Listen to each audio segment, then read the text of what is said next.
Sitting right next to Jimmy J.J. Walker. They call him Kid Dynamite. He's been doing comedy. He's one of the veterans. They call you OG of comedy? Yes, I'm one of those guys, definitely. I'm one of the definitely OGs of comedy. I've been around. There's like 5 of us now that are left. I was talking to Richard Lewis, and he was telling me, gee willikers, man, because he's from Michigan, Richard Lewis. And he was saying, man, golly, it's just like the 4 of us now out of our school. You know, when we go back to Bette Midler and Richard Pryor and those kind of guys like that. You know, Steve Martin was part of my thing, but really Richard and David Brenner and all those kind of. But Bette, and it's always strange because you know people from the first day they started, and now when you talk about somebody like Bette or Barry Manilow or somebody, people go, oh my God, they're great, and you know when they go, man, I got to get out of this. This stinks. I hate it. It's horrible. And you go, was it Manilow, Bette Midler's band director? Well, the actual story was, and I tell the story in my book, is that Barry was.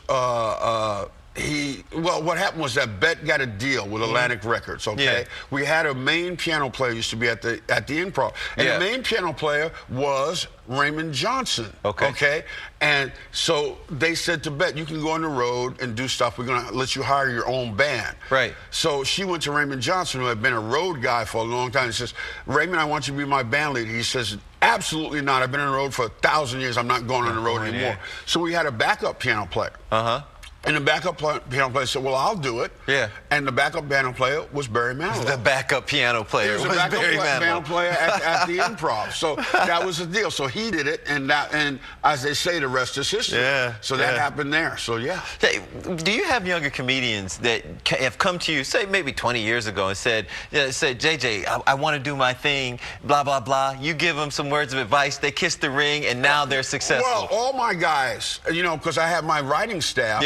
And my writing staff, one of the most notorious writing staffs of all time. We had David Letterman, we had Jay Leno, we had the young. On your writing staff? On my writing staff, all those guys. Byron Allen, which I just did his TV show. Byron's from here. Well, Byron, many don't know, he is, and you can win a bar bet on this, the #1 African-American producer in America, head of Shonda Rhimes and Tyler Perry. I know this, A billionaire guy. Billionaire. At 54, and he did it the hard way, and I'm proud of him. But he wrote for me when he was 14 years old. Get out. 14 years old, he said, I want to do comedy, et cetera, et cetera. Brought him into the writing staff with Leno and Letterman. First joke he ever wrote for me was, black people and white people. This at 14 years old. Very different. Says, white people go to the movie, they go, I didn't really like that movie. I like to have my money back. Says, black people go to the movie, they say, I didn't like that movie. I want everybody's money back.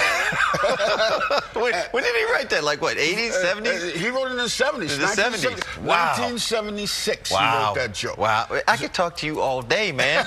We got to talk about the show tonight. What will people get when you hit the stage? They're going to get some funny stuff. The Token Lounge, man, they're so diverse there. They're mainly a heavy metal club, and then they do some little stuff like, you know, mild stuff and this and that.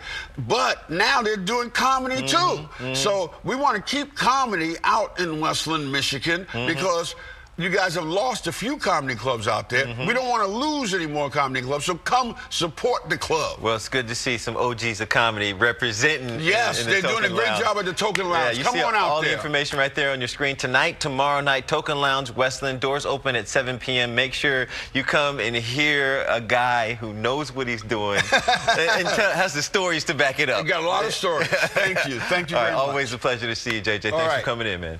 All right, now you, too, can smell like Diana Ross. I don't know what that means. I just read the prompt. I just worked with her. Oh, did you really? Yes, I opened for her. Oh, that's cool, man. Yes. Jimmy Walker. I opened for her here. I could tell you the stories when I used to work for Motown here. Wow. When I was the house MC for Motown many hundreds of years ago, and we went on a whole tour, but you don't want to know about that now. Well, we got to talk about Diana Ross. She's launching a new perfume, and what does it smell like? We'll hear from her daughter. That is after the break. Always good to have you here, man. All right. I appreciate it. Yes. All right.